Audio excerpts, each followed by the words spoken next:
We're excited to announce that our very own podcasting platform, Zencastr, has become a new sponsor to the show. Check out the podcast's discount link in our show notes and stay tuned for why we love using Zen for the podcast.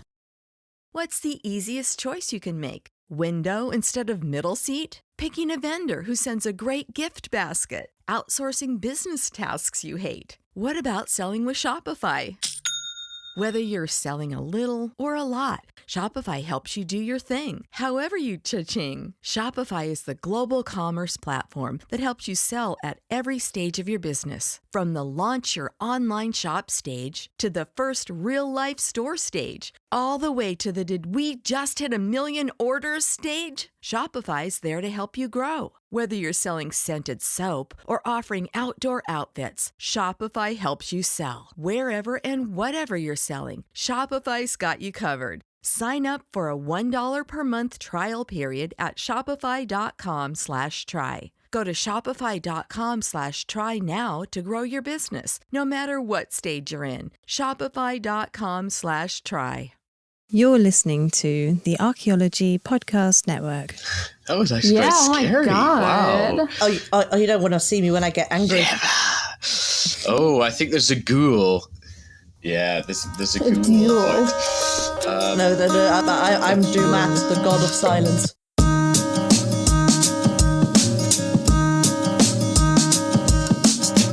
Hello and welcome to the 13th episode of Archaeoanimals, the show about zooarchaeology and Alex ranting about stuff because she hasn't had her dinner yet.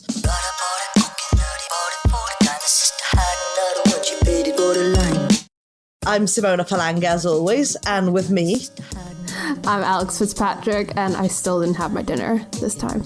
Brilliant.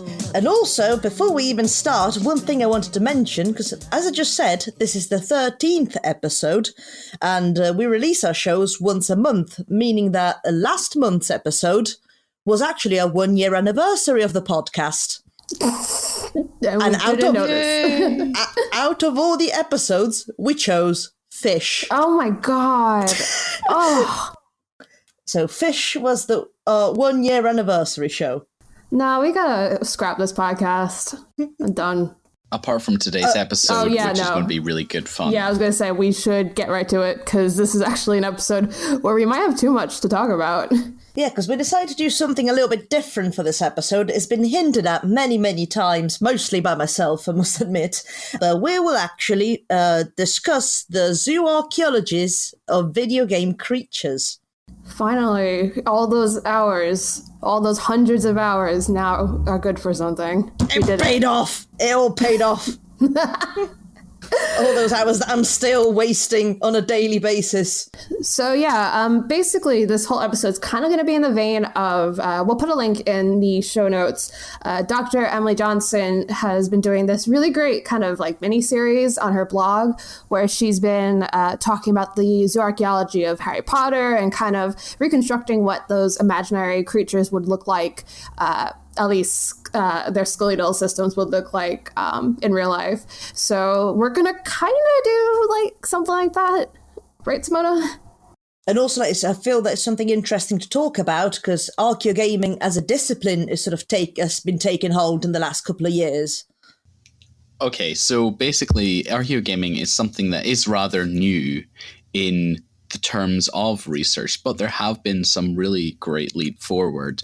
Obviously, friend of the show, I hope, Andrew Reinhardt, released his book about No Man's Sky and archaeogaming in general. His No Man's Sky Archaeological Survey is quite amazing, and he's even trying to actually crowdfund for it to be entered in the Archaeological Data Service, which is run by the University of York. So I would be really interested to see how that pans out. There's some amazing people who operate in the archaeogaming space. Tara Copplestone is definitely a good mention. But if I keep mentioning people, I'm going to, I know the other one who's done recently about Legend of Zelda. You know what? I'll find out who it is and I'll put them in the show notes. But yeah, it's such an amazing thing, and I'm kind of jealous that you guys are getting the front seat on this one, because I swear I could do an episode all by myself. Yeah, I mean, basically, I think it's just not fair that all these other folks in archaeogaming, like Megan Dennis and Florence Nichols Smith, or Florence Smith Nichols. I might have gotten that wrong. All these other people are getting into archaeogaming, and I feel left out because I have like 1,000 hours in Skyrim logged in across 8 different platforms. So yeah, no, I think it's time. This is basically how this episode is going to pan out, that we've selected a number of video games, and we'll be looking at zoomorphic creatures, like set about 4 to 5 per game, more or less, give or take, and we'll try to reconstruct their skeletal morphology. Now, of course, the zoomorphic appearance is key as far as this episode is concerned, because there's some of the creatures that are more spirits than animals per se, but again, we're going by, they sort of look like animals, so that's how we're going about it. So yeah, since we have so much to talk about, let's just jump right into the first game, which, I mean, you can introduce, because this first game I've played about, I don't know, maybe like 10 hours of, and it's mostly me doing side quests to the detriment of my partner, who just wants me to play the game. And just like running around collecting herbs. It's fun. I'm sorry. That's how I have fun. Extremely fun. So the first game that we'll be covering is the Witcher series. So all in all made up by 3 games, which are based on novels. So now I'm going to butcher this name. On the novels of Polish author Andrzej Sapkowski. So these have been turned into 3 games, and they're based on an alternate universe of this medieval fantasy world.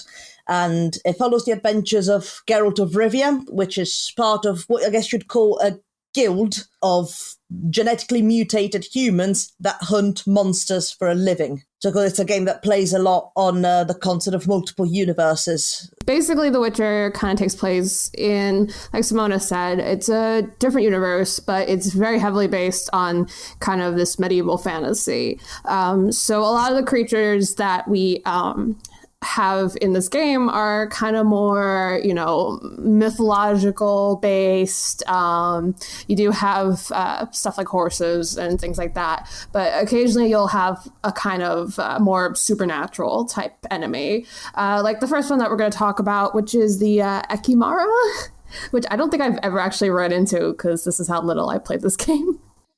I guess in The Witcher 3 you do encounter it a little bit later on in the game. So I thought, like, I'll start off a description with actually words from a codex from the actual game. So it's about Ekimaras. Bah, ain't nothing to fear. Ekimaras, why, they are nothing more than overgrown bats. Anonymous city guardsman's last words. In many respects, the Ekimara is indeed an overgrown bat that's got some sort of humanoid shape to it. Now, the Ekimaras, like many of the creatures in the Witcher universe, and the ones that we'll encounter later, appeared in the world post-conjunction of the spheres, which is where multiple universes collided, so a load of different populations and creatures ended up in this one universe where the story takes place. So the Ekimaras were one such creatures that came into the universe, and they're actually a vampire. But unlike sort of the way vampires are viewed in folklore, in the Witcher universe, they're nothing but creatures from another world that therefore do not really care for garlic, holy water, religious symbols, and they're definitely not undead people, and they don't charm ladies and just suck their blood out of their neck. They tend to mostly tear them apart. In terms of morphology, so have you seen what an Ekimara looks like, Alex? I have seen them because I Googled it, because, again, I have not run into these. Oh, man, this is making me look like such a noob. This is such a bad idea. They are in pretty much overgrown bats, beardy bats. My favorite kind of bat, a beardy bat. I said, yeah, humanoid in shape, so something that in my head I would picture with a mostly human skeletal structure, with the exception of the metacarpals and metatarsals, which are sort of like, especially the metatarsals, they're more elongated in the way they would be in, I don't know, like in dogs and cats, just standing on their tiptoes, if you know what I mean. But then, of course, with the skull of a bat. Yeah, and like if so like they've got all these weird like are those like ears? Like a lot of ear looking things? Are they horns? I think they have 2 horns at the top of the head, and it's just 2 really big ears on the side. It's just that they look funky, but do correct me if I'm wrong. So if it's horns, then it would be part of the skull then, you know? Yes, it would be like a large bat skull with horny growths. Ugh. I really don't like that, actually. I'm sorry. I don't like it That's at right. all. If you don't like that, you're going to like the next one even less. It's not a personal favorite of mine, but you do encounter it all of the time in the Witcher universe, and that's the Drowner. I have run into these guys. So basically, they're these creatures that live like in little swampy kind of areas in the maps, and they like drag people into the water, and they're really annoying. Anytime you like run into water, they tend to start like showing up. Oh yeah, and especially if you're underwater, they keep pulling you down, and it's like, I could not use my arrows underwater. I'm really bad at it. Please stop. But one thing that I actually didn't know before I read more into it, drowners actually used to be humans. Oh. Because I thought they were just a creature, like a humanoid swamp-dwelling creature.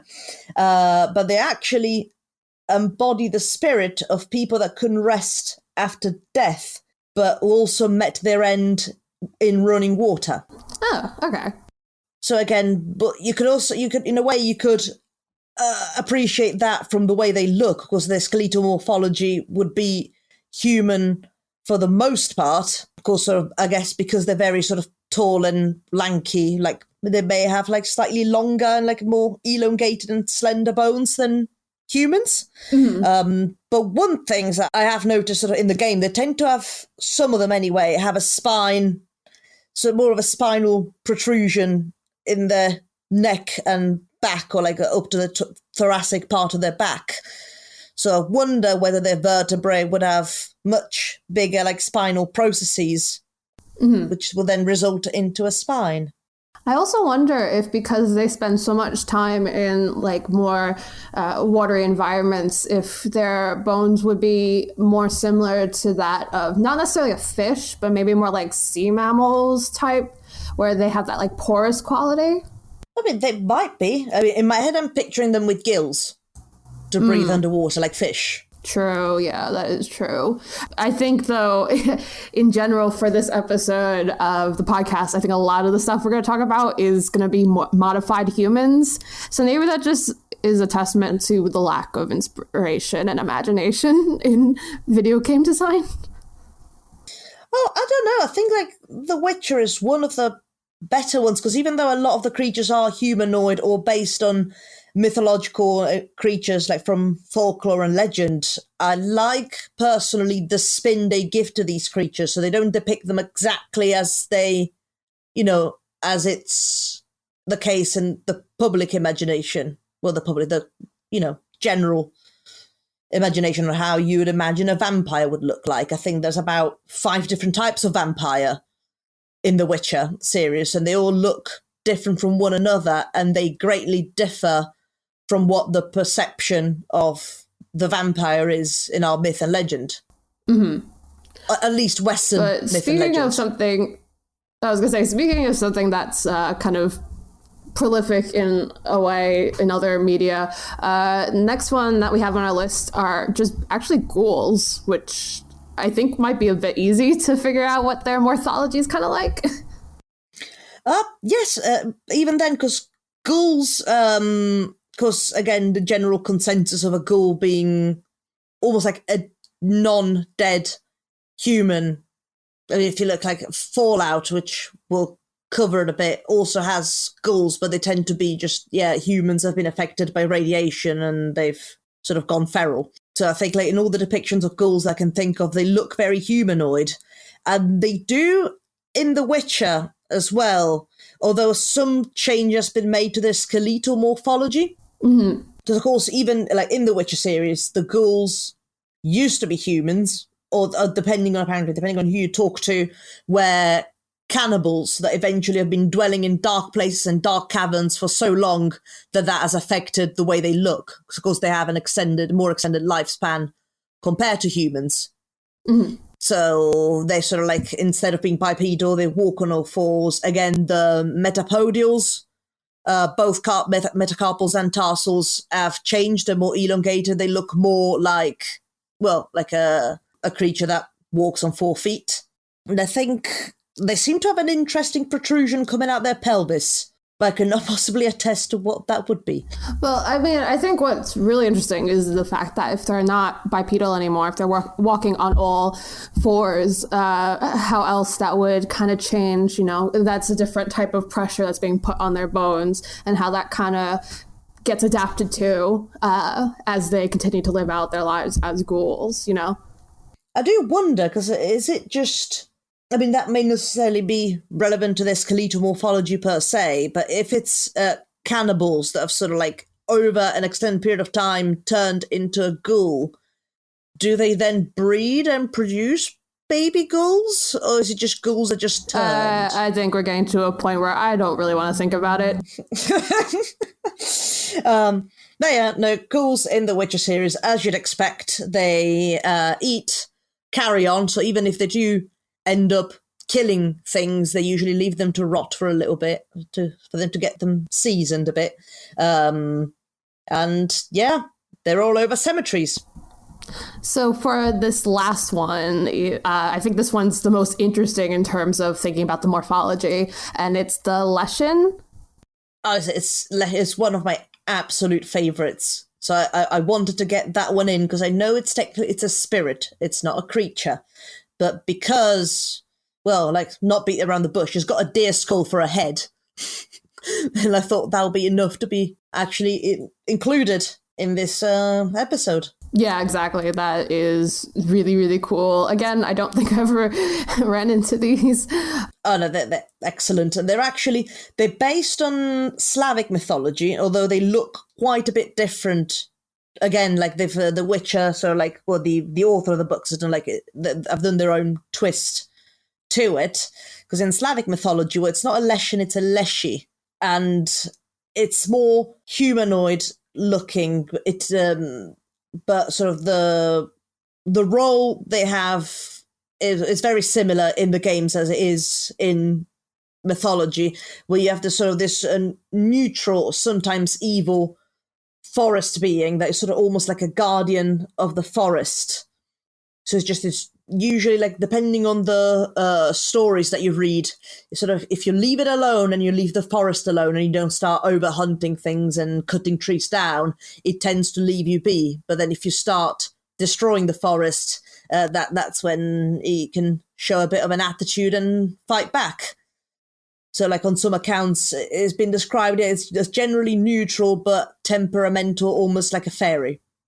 And just the only thing I can really offer to add to this conversation, because I really don't know about it in terms of experiencing it, is I'm pretty sure it looks more like a giant elk or Irish elk skull, to be honest, at least in my opinion. But we have a lot to talk about still, so let's go to a break and we'll be back with a few more video game stuff. Woohoo! Chris Webster here for the Archaeology Podcast Network. We strive for high-quality interviews and content so you can find information on any topic in archaeology from around the world. One way we do that is by recording interviews with our hosts and guests located in many parts of the world all at once. We do that through the use of Zencastr. That's Zencastr. Zencastr allows us to record high-quality audio with no stress on the guest. Just send them a link to click on, and that's it. Zencastr does the rest. They even do automatic transcriptions. Check out the link in the show notes for 30% off your first 3 months, or go to zencastr.com and use the code ANIMALS. America. We are endowed by our Creator with certain unalienable rights: life, liberty, and the pursuit of happiness. By honoring your sacred vocation of business, you impact your family, your friends, and your community. At Grand Canyon University, our MBA degree program is 100% online, with emphases in business analytics and finance to help you reach your goals. Find your purpose at GCU. Private, Christian, affordable. Visit gcu.edu.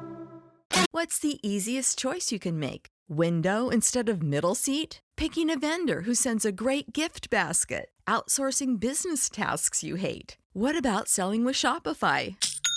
Whether you're selling a little or a lot, Shopify helps you do your thing, however you cha-ching. Shopify is the global commerce platform that helps you sell at every stage of your business. From the launch your online shop stage to the first real-life store stage, all the way to the did we just hit a million orders stage. Shopify's there to help you grow. Whether you're selling scented soap or offering outdoor outfits, Shopify helps you sell. Wherever and whatever you're selling, Shopify's got you covered. Sign up for a $1 per month trial period at shopify.com/try. Go to shopify.com/try now to grow your business, no matter what stage you're in. Shopify.com/try.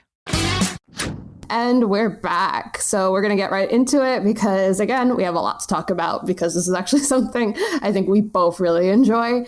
The next game that we're going to talk about is actually a game that I've spent a lot of hours into in terms of like the series. We're talking about Fallout. So for those who don't know, Fallout is based on kind of the post-apocalypse, but all the aesthetics and stuff is very like turn of the century, atomic punk, retro futuristic kind of nostalgia. So it's very 1950s America. Basically, in the lore of the game, you have a Great War that happens in 2077. That's what it is, yeah, because that's from Fallout 4. Which is, causes a bunch of nuclear bombs to go off, and it creates the kind of world that the Fallout games take place in. So the kind of creatures we're dealing with are going to be very mutated kind of animals. Basically all the animals that you run into in the game are just mutated versions of animals that we kind of know right now. I like Fallout's kind of, when it comes to mutations, it very much fits in with the construction of like radiation within the 1950s. If you look at all the comic strips that were around at that time, you saw people looking at radiation not as something necessarily inherently harmful, but something that could actually make people superhuman. Several different superheroes were based off the idea that, radioactivity can actually change you and give you superpowers. So it's interesting that Fallout posits that many of the times when radiation comes in, it actually causes hideous distortions of animals that we would probably come in contact with. And I find that quite interesting that perhaps there's a wider narrative of how nuclear weapons primarily kind of distort and disfigure when at a time when they were probably seen as the way to deter the Reds and secure a future for America. So I think there's a lot of different the distortions of the everyday that Fallout presents in its animals are very much in line thematically with how Fallout deals with kind of political and social stress. I think that's really cool. Yeah, and they're really cool animals. The thing that I really enjoy about Fallout, especially with how it treats its creatures, is that it's very B-movie, 1950s, 1960s type of, if we shoot radiation at it, it's going to get bigger and scarier and more dangerous. So yeah. So yeah, we've selected only 2 creatures because a lot of them do tend to be humanoid. In one way, or very similar to animals that we have today, just slightly bigger. So we've gone for the Brahmin and the Deathclaw, the first being a mutated animal. They're just mutated as a result of radiation. The second is actually a product of engineering. So the mutations were engineered by men. So if you'd like to start with a Brahmin. Yeah, so Brahmin are pretty typical in the game. They're actually not enemies like a lot of these creatures that we're talking about are. Although I guess you can make them your enemy if you decide to just go and slaughter all of them. But they're mutated cattle and they've got 2 heads. And huge udders, and I actually think they're really cute, to be honest. Oh, no, they are. And as you'd expect, they used pretty much the way we've used cattle for centuries. So they'll be beast of burden, pulling carts and all sorts. They'll use their milk and, of course, the meat. They use their droppings for fertilizer and as fuel. So, yeah, it's just a cow with 2 heads and giant udders.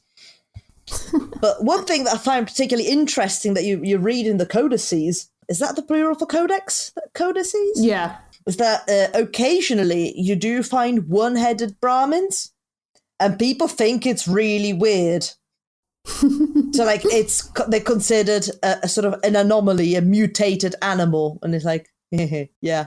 Also, what I find interesting is technically you can kind of see Brahmin in real life.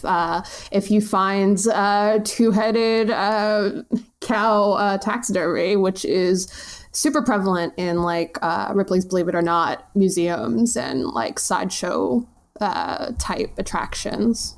Well, I think there's one popular. I think it's a calf that was born with 2 heads.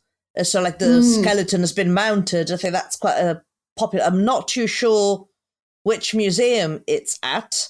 They're in many, I will say that. Like, I assume a lot of them are replicas, but you see them a lot, especially in the United States. So, yeah, take a look out for that if you want to see what a real-life Brahmin might have kind of looked like.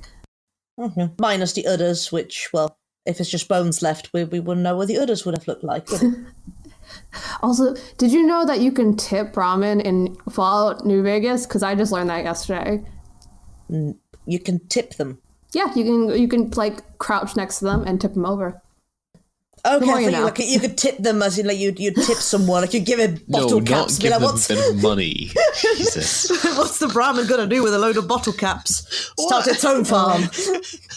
What do you milk? Do you like milk the Brahmin and then be like, here, honey, here's some caps? Like, what? That's right. Well, you don't want to exploit the Brahmin for its milk, so you reward it for its services. Gosh, Simona. But the whole economic veganism is such a weird philosophy. But Brahmins, as you'd expect, you find them in settlements. So of course you'll be in an archaeological setting. So say in 2385, and they're doing an archaeological dig in the wastelands around Washington D.C. And they dig up some Brahmin. And of course, the one pointer is like, well, it's got 2 heads, likely a Brahmin, but not necessarily, because as we know, some are born with just 1 head. And you're likely to find them near or within human settlements. You're likely to encounter pathologies akin to what you'd find on cattle these days and in an archaeological setting. And perhaps you'll be able to find tools associated with the keeping of Brahmin as livestock. But other than that, it is a cow with 2 heads. So really easy to kind of figure that out. But the next one we're talking about is probably the most famous creature in the Fallout games, and those are Deathclaws. So it's just because most of the time it's one-shot kill. And they kill me so many times. I love the idea that Deathclaws do kind of roam kind of close to like where you start in some of the games. Definitely Fallout New Vegas and definitely Fallout 4, where you can bump into them quite early on. And the fact that they just run it over to you, love it. Oh yeah, you do. I think there's one, I can't remember if it was Fallout 3 or New Vegas, where you like quite close to the start of the game, you just go towards a petrol station and they're just like random Deathclaw, and it's like, oh no. Oh no. So the Deathclaw is not necessarily a mutation, rather than, or at least an accidental mutation, and more of an actual genetic engineering based off of the Jackson's chameleon, and it's got DNA of other creatures. I mean, if you kind of look at them, you can probably figure out what a lot of them are. I know, because they look quite bizarre, because also like they've given them a bit of a makeover over the course of the games. So the Deathclaw sort of in the earlier Fallouts doesn't quite look like the Deathclaw in Fallout 4, say. Mm-hmm. Yeah, no, I guess I kind of see the chameleon, because in terms of the skull is vaguely reminiscent of that of a chameleon? I mean, the horns are a bit off. Yeah, the horns, I think, are more like something more like a bull-type creature. They're sort of curved like a ram's almost, true. The size of a bull. Probably. Of course, they have much more of a spine, for lack of a better term, compared to chameleons. So, like, going around their back. But, of course, they're bipedal. Mm-hmm. So they can run at you and slap you real hard across the map. And their tail is nowhere near as cute as that of a Jackson's chameleon. But yeah, so I guess morphologically they are a mix of things, but I think it's mostly that kind of reptilian build. So you're looking at more of a kind of like reptilian skeletal system with a mix of kind of more humanoid type things. They've got... Yeah, I do wonder whether them scientists put some human in there as well. Yeah. Wouldn't put it past them. Yeah, I guess. And what I also find really interesting is if you play the Nuka World DLC for Fallout 4, they introduce a variation of the Death Claw, which are the Gator Claws. And those are, instead of a Jackson's Chameleon, they're kind of more based on alligators. And they're extremely cool. They're just buff gators, really. I wouldn't want to encounter one under any circumstance. I have not played a DLC. It's really good. But I actually am really interested now to I want to know what the bones are like. Not necessarily like what they look like, rather like what are they built out of? Because I don't know, like that build with a reptilian kind of skeleton seems very off. I guess it's just a video game. Sure, but you'd be surprised the amount of thought that goes into them, because for some of the games that we'll cover in some of the companion books, there's actually sketches of the skeletal morphology of some of the creatures. True. And granted, I'm sure they were used in the development of the creatures, but in that case, it shows how much thought goes into building worlds these days in video games. Is some of the skeletal morphology was part of some notes of a natural historian within the universe. Mm-hmm. So in his notes on the natural histories and the creatures he was observing, he also made some sketches of their skeletal morphology based on his studies. Todd Howard, you coward, send me a picture of what the Deathclaw bones look like. I know you listen to this podcast. You get an email with a video in it. Todd Howard, I will never play your stupid Blades game on the Switch or whatever. I've bought Skyrim 10 times now. The least you could do is send me what the bones look like. Oh, it's you. You've woken up. Caught us trying to cross the border into Skyrim. Not yet. We're not doing Skyrim yet. We're doing a different game. No, but it's the intro every time Todd Howard makes a game. It's just the same intro every time. Yeah, it just works. But yeah, let's... So what is next? Well, Skyrim's a little bit later, but I think we need to get this out of the way before Simona explodes. Simona, do you want to introduce this? Yeah, you may have to restrain me or mute me or kick me out of the podcast, because the next game we'll be covering is a personal favourite of mine, that being the Dragon Age series. Dragon Age, for those who don't know about it, and you really should be knowing about it, is a dark fantasy role-playing video game created by Canadian developer BioWare. So far, we have 3 games: Dragon Age Origins, Dragon Age 2, and Dragon Age Inquisition. So to try and summarize as quickly as I can sort of what the world scenario is like, Dragon Age takes place on a continent called Thedas, which is home to different cultures. You have your humans, which are sort of very stereotypical humans ruining everyone's fun. Elves, which are pretty much like they used to be a great civilization that are sort of, for reasons, spoilers, sort of lost their power and are subject to slavery, racism, and all sorts of horrible things. You name it, it's probably in there. Dwarves that mostly live underground, but some have been exiled and are now on the surface. And the Kossith, more of that right now, because you also have different religions. The Kossith are actually sort of one of the main members of the Kunari religion, and then you also have your Chantry. There is magic in this universe, so you have your mages, which are sort of kept in check by a Templar order. The one running theme is that they all hate each other.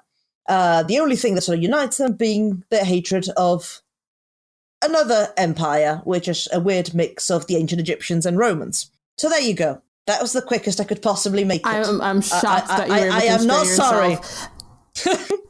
But yeah, basically what you need to know in terms of environment is that it's one continent, but there's lots of different types of environments in game and in lore. You have like the more deserty type of wasteland areas. You have the more temperate forests that you have in Orlais and in Ferelden. It gets you also have like more icy, wintry kind of environments. It's like all over the place. So you get a nice kind of variety of creatures in game. Yeah, and we have selected 3. I've been good. You have been good, and we're very proud of you that you didn't just, like every single one. We'll just do an episode, a 3-parter episode on Dragon Age. No, maybe a bonus episode. Well, if please suggest it in the show comments. If Byra wants to sponsor a 3-part episode about Dragon Age, hit us up. Yeah, and meanwhile, I'll just sit and grow old over here. But anyway, so the first one, would you like to start or? Yeah. Should I get restrained? No, I'll do myself. it. Especially someone who is very into the Dalish, which are just a type of elf. So basically, they have an animal that they tend to not necessarily worship, but they protect it. It's very important to their culture, and it's called the Hala. The Hala are kind of like deer, a little bit bigger than deer. To be honest, they look more like gazelle or something like that, rather than just ordinary deer. And they've got really weird looking antlers and they curve and stuff. But yeah, they're very cool. Very pretty. I don't know what else to say about them. Yeah, because I guess the antler does look different depending on the depictions of the Hala that you're looking at. Because if you look sort of a lot of the ancient elven murals, the antler are not carved to the same sort of intricate patterns that you see in game. And one thing that seems to be the case, that also the Hala seems to have been bigger during the time of the ancient elves. Well, now, so they tend to be a little bit smaller in the sort of time frame covered by the games. Yeah, and one thing I also think is really interesting in terms of like a imaginary zooarchaeology of the Dragon Age world is the fact that they're actually quite prized by non-Dalish folks. They have really nice fur, and I believe there's a quest or 2 in the games where people are trying to, basically poach them. So it would be interesting to see how other cultures would utilize the remains of a Hala in comparison. Yeah, I think it'll be mainly for the antler that they get poached, because you have some sort of rare mutation of like you get golden Halas. Yeah, that's what I was thinking of. A golden antler, and they are quite prized because apparently their antler fetch a fairly high price. So yeah. Yeah. But yeah, like moving on from the Hala, we have the Nug. And the Nug is a cute little animal, which I think you hate. I love the Nug. Do you not? Oh, good. But Nugs are these little animals that mostly live underground within Thedas, and they're just essentially like hairless, blind creatures, a bit like a naked mole rat, but more rabbit-like. And they're quite docile, although, again, so they're like a naked mole rat, but they look rabbit-like. But unlike rabbits, they are omnivores. And they've been actually domesticated. So they're found in Orzammar, which is one of the cities, the underground cities where the dwarves dwell. They are kept as pets. Now, although they're very rabbit-like, is one thing that I found in one of the companion books. In terms of their skeletal morphology, they do have a very rabbit/sheepy-looking skull, but they have what look decisively like horse teeth. So that I'm going to let you think about that for a minute. I'm going to be honest, I didn't add much to this already because until we recorded this, like just this moment, I kind of thought they were just pigs. No, apparently, like, but to me they look like a naked mole rat rabbit type thing. But yeah, it turns out that they are very rabbity-like, but also with horse teeth, because why not? Yeah, it's horrible. Hate it. You get to find this in one of the companion books. I can't remember if it's The World of Thaddeus Volume 1 or 2, that you do get. These are the notes from the natural historian that I was referring to earlier. So there are some notes in the book, and then there's some nice little drawings of the skeletal morphology of nugs, among other animals. So for our last quick one for this, we've kind of decided to do a bit more of a niche character, at least in terms of like the games, and it's the Phoenix, which I believe only shows up in Dragon Age Inquisition. I believe so. But the reason why it's interesting is because it's an interesting twist on the Phoenix of myth and legend. Because the Phoenix in Dragon Age is sort of very reptilian, almost like dinosaur looking. So more than anything, I thought it would be like a nice honorable mention. Yeah, because, most most phoenixes in most cultures are depicted more like birds. I mean, like, I'm thinking more like Harry Potter and things like that. So, yeah, having the phoenix be more reptilian, or like you say, like more dinosaur-like, is really interesting. And also, I guess, kind of makes sense if you think of the phoenix as more of a bird. Exactly, because we have a feathery dinosaur-looking thing, which it's not outside the realms of possibilities. Yeah, there you go. Well, if you don't have anything else to add, I think we can actually... No, please don't let me add anything. Yeah, we don't have time. We don't have time. So we're going to take another break, and then we'll talk about our last game, and then get into some comparative anatomy. So catch you after the break. You may have heard my pitch for membership. It's a great idea and really helps out. However, you can also support us by picking up a fun t-shirt, sticker, or something from a large selection of items from our TeePublic store. Head over to arcpodnet.com/shop for a link. That's arcpodnet.com/shop to pick up some fun swag and support the show. So we have one more game that we're going to talk about before we get into the comparative anatomy stuff. And that is... I guess for Tristan, really, because he was so excited to talk about it. We're talking about Skyrim. Oh, I haven't played it in so long. Yay. I play it all the time. I have it on the Switch, so I can play it before bed, in bed. It's probably one of the games I have like over 200 hours on. 200 hours. I have 1,000. Okay. I have comparatively spent less time, but I play other stuff. So do I. It's not the playing Olympics. Yes, it is. Anyway, so Skyrim is part of the Elder Scrolls games, which is also by Bethesda, who also publishes Fallout, at least Fallout 3 through now. And it's, again, another game that takes place in a very fantasy-like world.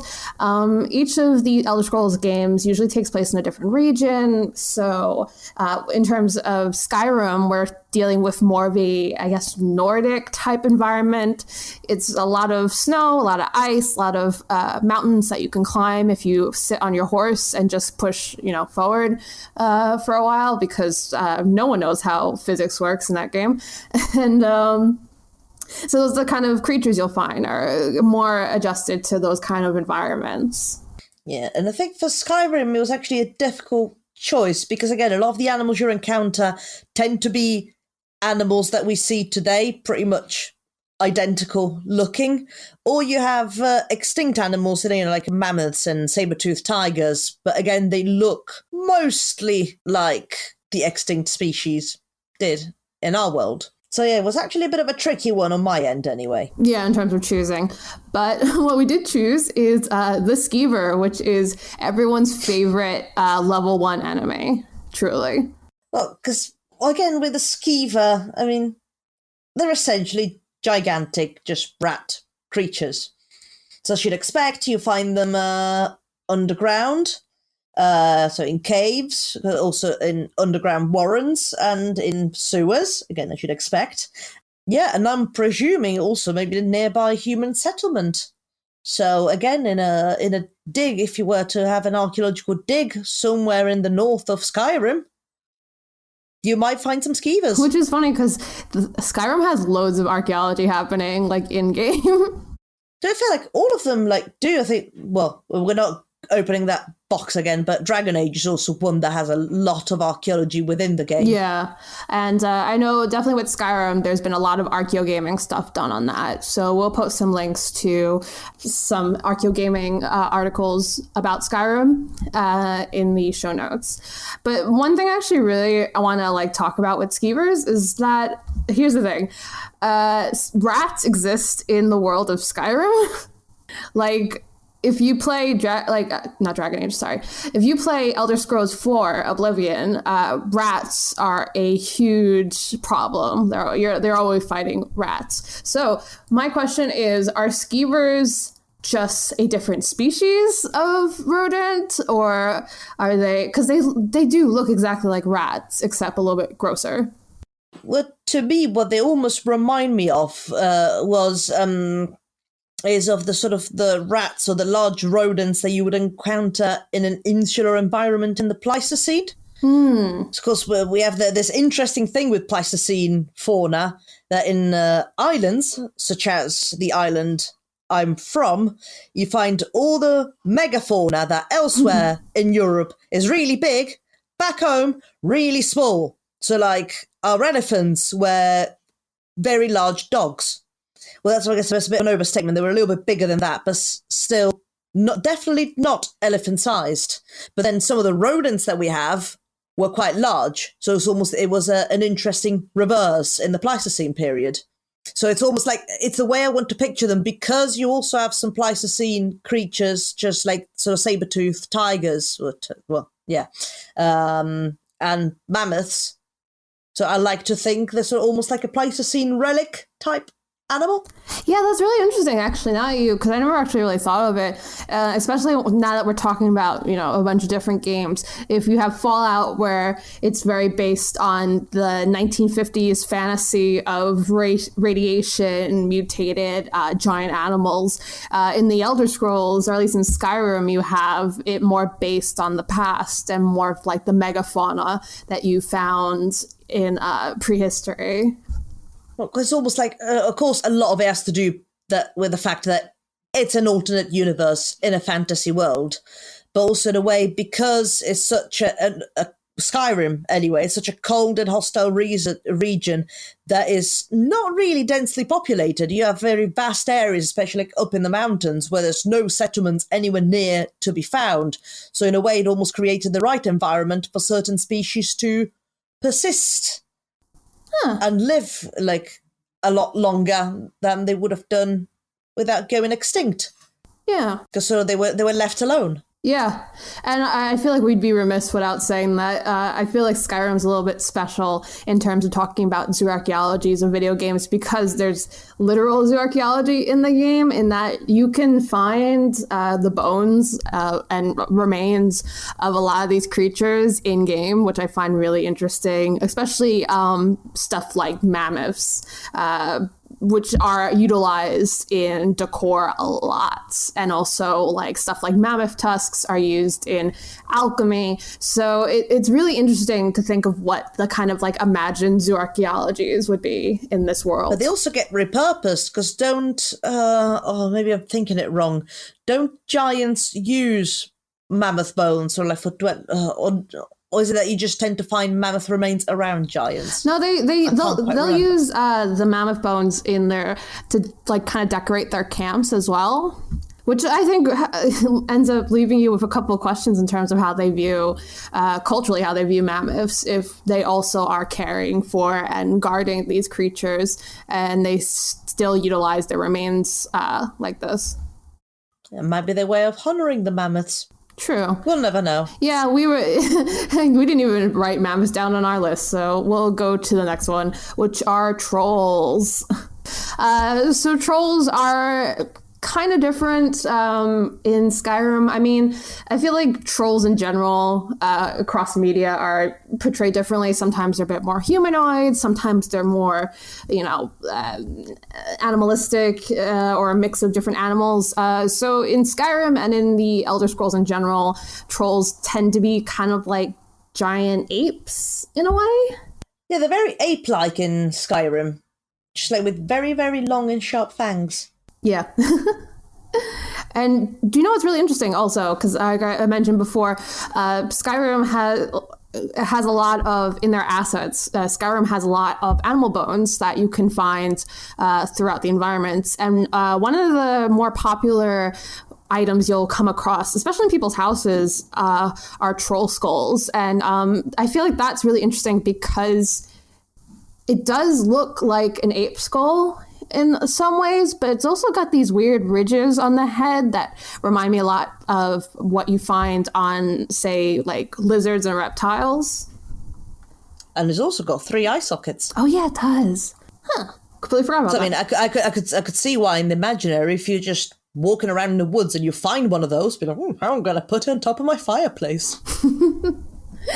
But yeah, no, I like that they actually modeled that, and I like that it's something you can find. And I kind of wish more games would do stuff like that.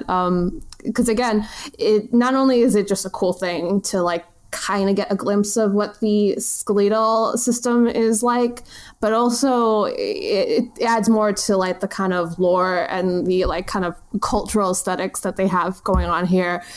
This idea that people collect troll skulls, you know, and the fact that let's say 300 years from now, archaeologists are working on Skyrim, that it'll be something they find often. Again, to wrap it all up, we thought we'd do something a little different within an episode that is already a little different, and do a bit of comparative anatomy. So just looking at how, well, one creature is depicted in Dragon Age, Skyrim, and The Witcher. And the one we decided to go for, that you find in all 3 of them, is the dragon. Yeah, very popular in other games, of course, as well. But I think between Dragon Age and Skyrim and The Witcher, I think we have a lot to talk about in terms of comparing them. Sorry. I think the ones that most differ from the sort of normal depictions of dragons are the ones in Dragon Age. Because in Dragon Age, you can encounter sort of 2 different types of dragon. You have the drakes and the high dragons, and they're, as far as I'm aware, they're the same species. It's just that their sexual dimorphism means that the males, the drakes, are much, much smaller than the females, which are the high dragons. Mm-hmm. And also, like, I find the drakes tend to be a lot more similar to the stereotypical depiction of a dragon, while the high dragons tend to have something a bit more snazzy going on with their horns. That's my technical term. But yeah, I'm also really interested in like I mean, this is something we'll cover while we go through each one, but like the size differences as well, because obviously that will have a huge impact on like how their skeleton is formulated and adapted to their bodies. And as you said, we have drakes and high dragons, and drakes are like, I mean, I would argue they're like horse size. Yeah, like an oversized horse. Though, of course, you don't see drakes in Inquisition. No, you don't.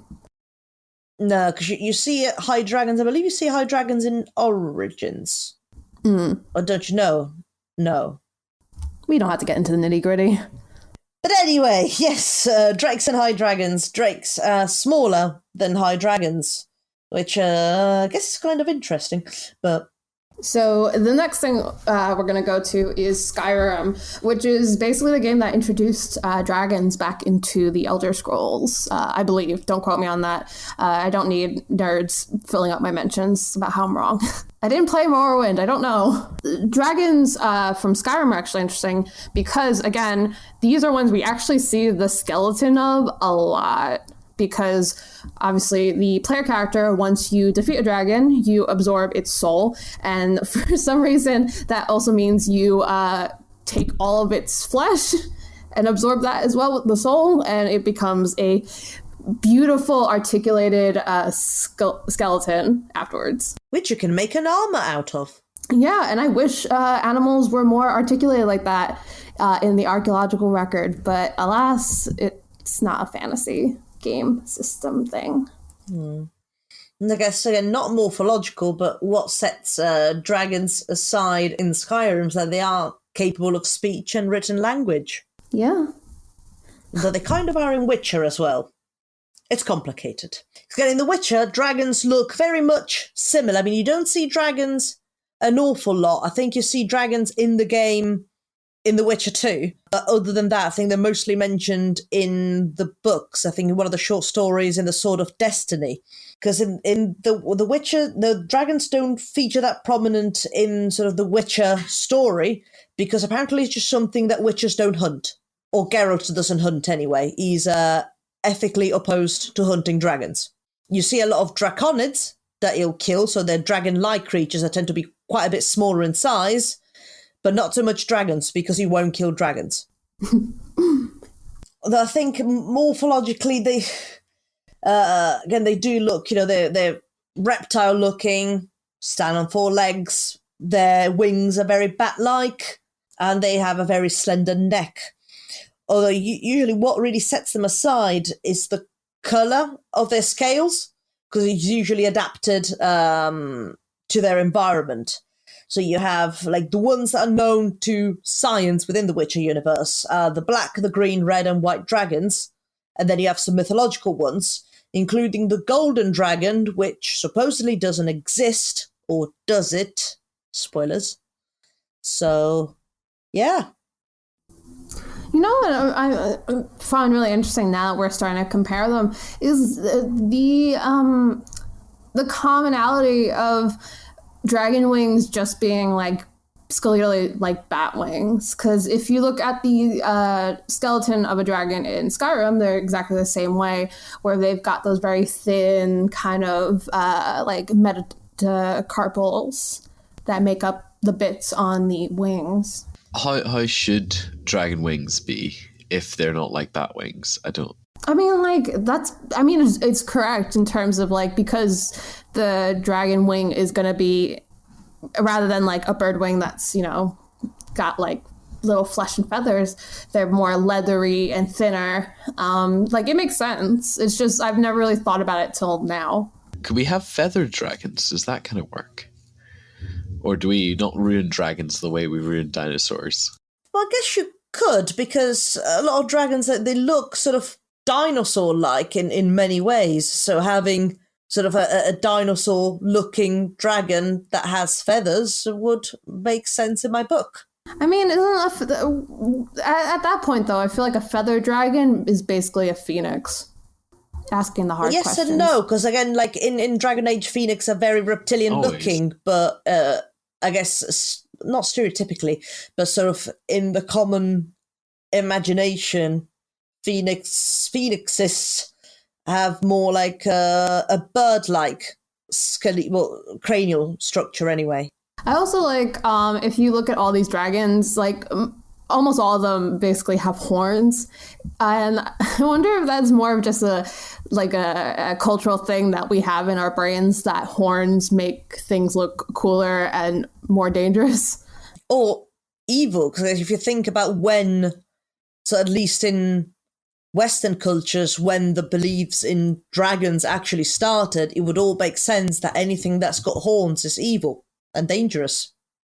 Yeah. Look at Vikings and their horned helmets. Oh, shush. It's called fashion. But yeah, I mean, I think morphologically, a lot of these dragons are kind of the same. I think the real differences kind of end up being non-skeletal and more to do with either kind of the more cultural aspects of it. Like, as you said, Skyrim dragons literally have their own like language and their own like kind of organization and stuff. And the way the people like react to dragons is also completely different. Yeah, although I guess one thing that brings it all together, they do have that sense of fear and danger and awe at the same time. Though I guess not so much in Skyrim, from what I recall. I think it's just fear. No, like, people are like, I remember the guards like, what is it? I'm doing guard duty and my cousin's out there fighting dragons. And there's like 5 dragons behind him. And he's just like, I don't care about any of these. It's always that weird voice as well. It's this weird accent that I can never place. It's called Skyrim, baby. They all sound like... Oh, let me guess. Someone stole your sweet roll. No lollygagging. Well, speaking of no lollygagging, I think we're kind of at the end of our episode, because otherwise we would be talking for another 3 to 4 hours. Although I used to be an adventurer like absolutely you. Not. Although, if there are any creatures that we didn't cover from any of these games, or there's any games that you would like us to cover, please do drop us a line. So if we do get enough requests, we can do a mini episode about it. Or just a regular episode, depending on how many requests we get. But I like the idea of Imagine Zooarchaeologies and kind of this more fantasy stuff. It's a nice break between talking about fish. Oh, it is. And I'm not saying request more Dragon Age creatures, but request more Dragon Age creatures. All right. Well, this has been an episode of Archaeoanimals. As always, I'm Alex Fitzpatrick. And Simona Falanga. And we will stop talking about Dragon Age now. See you next time. Never! Bye. That was terrifying.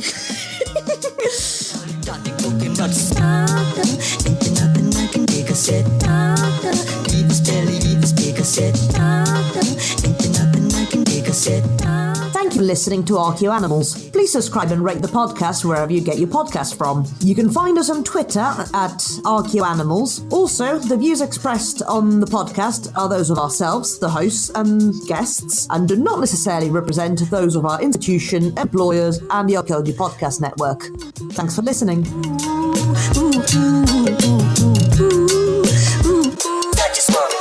This show is produced and recorded by the Archaeology Podcast Network, Chris Webster and Tristan Boyle, in Reno, Nevada, at the Reno Collective. This has been a presentation of the Archaeology Podcast Network. Visit us on the web for show notes and other podcasts at www.archpodnet.com. Contact us at chris@archaeologypodcastnetwork.com. Thanks again for listening to this episode and for supporting the Archaeology Podcast Network. If you want these shows to keep going, consider becoming a member for just $7.99 US a month. That's cheaper than a venti quad eggnog latte. Go to archpodnet.com/members for more info.